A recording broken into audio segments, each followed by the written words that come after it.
जय हिंद, वंदे मातरम दोस्तों। Welcome to my channel Gupta coaching classes, station गली Khetasarai. Today we discuss about area of triangle.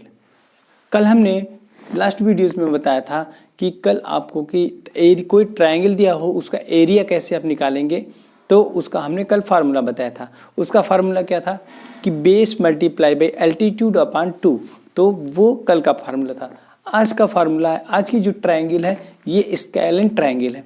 Scalene बोलते हैं scalene triangle, that triangle whose all sides are different. ठीक है, यानी ऐसा त्रिभुज जिसकी सभी भुजाएं क्या हो, भिन्न भिन्न हो, यानी समान न हो, तो वो क्या कहलाती है, विषम बाहु त्रिभुज यानी स्केलन ट्रायंगल कहलाती है। तो स्केलन ट्रायंगल अगर दिया है कोई और उसका हमें एरिया निकालना है तो कैसे निकालेंगे उसका हम आज से देखेंगे, उसका फार्मूला देखेंगे और उस पर उससे रिलेटेड क्वेश्चंस को सॉल्व करेंगे। तो देखिए, सबसे पहले हम क्या करना होता है कि अगर स्केलन ट्रायंगल दिया हुआ है यानी विषम बाहु त्रिभुज दिया हुआ है तो उसका एरिया हमें निकालने के लिए सबसे पहले हमको एरिया फाइंड करने के लिए हमें पेरीमीटर की आवश्यकता होती है। पेरीमीटर बोले तो इसका परिमाप क्या होता है, यानी अगर हम इस पॉइंट से स्टार्ट, इसको मानते हैं कैपिटल ए, इसे बी और इसे कैपिटल सी। परिमाप यानी एक चक्कर, किसी का एक चक्कर लगाना परिमाप कर लेते हैं। जैसे हमने यहाँ से स्टार्ट किया और गए बी के पास और बी से सी के पास आए और सी से फिर वापस ए के पास आ गए, तो ये एक चक्कर का मतलब होता है, इसे परिमाप यानी पेरीमीटर बोलते हैं। तो पेरीमीटर निकालने के लिए सबसे पहले क्या करेंगे, पेरीमीटर ऑफ ट्रायंगल जो ऑल साइड्स को हम क्या करते हैं, ऐड कर देते हैं, तो हमें मिलता है पूरा पेरीमीटर। लेकिन हमें पूरे पेरीमीटर की आवश्यकता नहीं है, हमें आवश्यकता क्या है, सेमी पेरीमीटर की आवश्यकता है। ठीक है, सेमी पेरीमीटर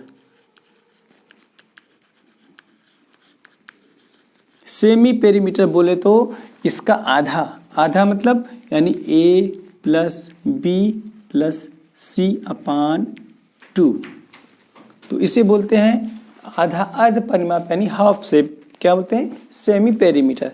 तो हमें इसका मतलब जो भी पेरीमीटर आएगा उसका आधा कर देंगे और सेमी पेरीमीटर को हम किससे डिनोट करते हैं, एस से।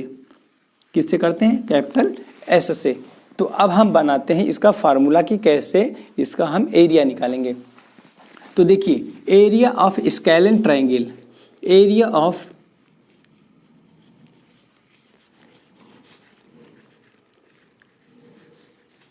स्केलन ट्रायंगल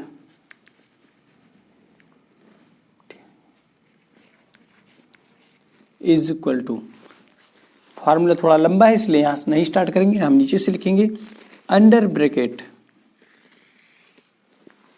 हमें पड़ेगी जरूरत किसकी, सेमी पेरीमीटर की। तो सेमी पेरीमीटर को पहले लिखेंगे एस, फिर ब्रैकेट में S minus A small A, यानी साइड, फर्स्ट साइड को ए कहेंगे, सेकेंड बी और थर्ड सी है। तो S minus A another bracket S minus B another bracket S minus C, bracket close. ये क्या है, एरिया ऑफ स्केलन ट्रायंगल, यानी ऐसा त्रिभुज जिसकी तीनों भुजाएं अलग अलग हों और उसका हमें क्षेत्रफल निकालना हो, तो हम क्या करते हैं, इस फार्मूले का यूज़ करते हैं। तो इस फार्मूले के थ्रू हम क्या करेंगे, उसका क्षेत्रफल निकालेंगे। तो आइए हम देखते हैं इस पर आधारित एक प्रश्न को। इससे रिलेटेड प्रश्न क्या कहता है कि एक ट्रायंगल दिया हुआ है जो कि इसकी ऑल साइड्स आर डिफरेंट, यानी एक 3 है, दूसरा 4 है और तीसरा 5 है। तो इसका एरिया कैसे हम निकालेंगे, तो इसके लिए सबसे पहले अभी हमने बताया है कि इस तरह से प्रॉब्लम को सॉल्व करने के लिए सबसे पहले हमें हाफ पेरीमीटर की आवश्यकता होती है। तो हाफ पेरीमीटर के लिए पहले हम पेरीमीटर निकालेंगे और उसका हाफ करेंगे, तो हमें क्या मिलेगा, सेमी पेरीमीटर। तो सबसे पहले इसको क्या करेंगे, ए प्लस बी प्लस सी, ए प्लस बी प्लस सी मतलब 3 + 4 + 5, यानी एस इक्वल टू निकालेंगे, एस इक्वल टू हो जाएगा ए 3 + 4 + 5 अपॉन 2।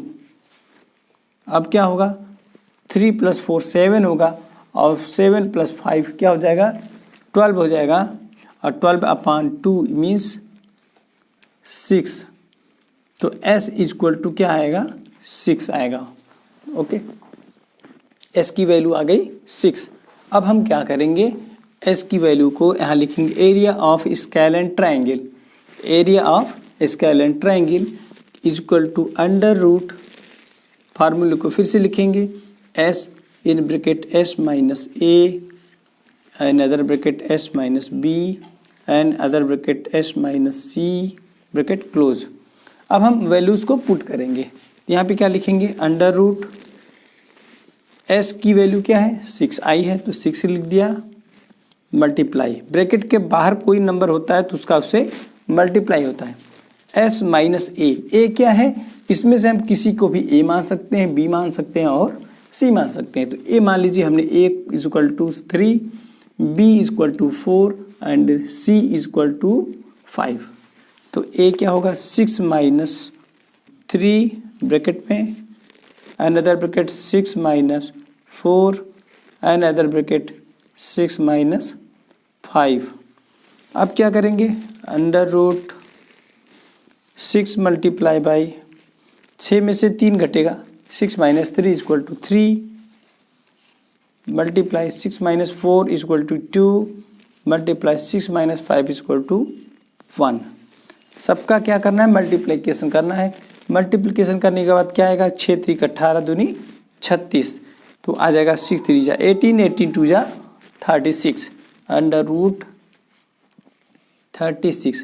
अब हमें 36 का स्क्वायर रूट निकालना है, तो 36 का स्क्वायर रूट क्या आएगा, 36 का स्क्वायर रूट आएगा 6। कैसे निकलता है, अगर हम इसका क्या करते हैं, इसका हम 6 इंटू 6 कर सकते हैं ऐसे, ठीक है। 36 को हम फैक्टराइजेशन करेंगे तो आएगा 6 मल्टीप्लाई बाई 6।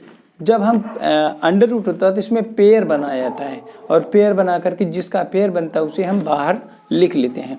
तो 6 मल्टीप्लाई बाई 6 है, तो जब यहाँ पर जोड़ा बन जाता है तो ये करनी अपने आप कट जाती है, तो ये बन जाएगा only 6 is the right answer. 6 क्या होगा, इसका आंसर होगा 6। अगर यहाँ पर मीटर है तो यहाँ पर मीटर स्क्वायर लिखेंगे, अगर सेंटीमीटर है तो सेंटीमीटर स्क्वायर लिखेंगे। तो इस प्रकार से आप जो है कोई भी स्केलेन ट्रायंगल दिया होगा तो उसका आप एरिया आसानी से निकाल सकते हैं। ये फार्मूला आपको याद करना पड़ेगा। अगर आपको हमारा वीडियो अच्छा लगा हो तो प्लीज़ वीडियो को लाइक कीजिए, चैनल को सब्सक्राइब कीजिए, अधिक से अधिक शेयर कीजिए। थैंक यू दोस्तों। और हाँ, हमने मेंसुरेशन के सारे टॉपिक्स को एक एक करके हमने आपको वीडियो के रूप में दिया हुआ, जिसमें पार्ट 1, पार्ट 2, पार्ट 3, पार्ट 4। ये किसका था, रेक्टेंगल का था। उसके बाहर रास्ता हो, अंदर रास्ता हो, उसका क्षेत्रफल निकालने का। नेक्स्ट वीडियो उसके बाद हमारा सेकंड टॉपिक चल रहा है त्रिभुज का, यानी एरिया ऑफ ट्रायंगल का, जिसका पार्ट 1 कल हमने दिया था, पार्ट 2 आज है। तो आप हमारी सारी वीडियोस को डिस्क्रिप्शन बॉक्स में लिंक दिया गया है, उस पर जाइए। डिस्क्रिप्शन में सारी वीडियोस के लिंक्स पड़े हुए हैं, आप वहां पर क्लिक करके एक एक करके सारी वीडियोस को देखें, जिससे आपका मेंसुरेशन का पूरा टॉपिक आपका एकदम क्लियर हो जाएगा। तो आप कोई भी प्रतियोगी परीक्षा में बैठेंगे तो उससे रिलेटेड कोई भी क्वेश्चन आने वाला है तो आप बिल्कुल गलत नहीं करके आएंगे। ओके।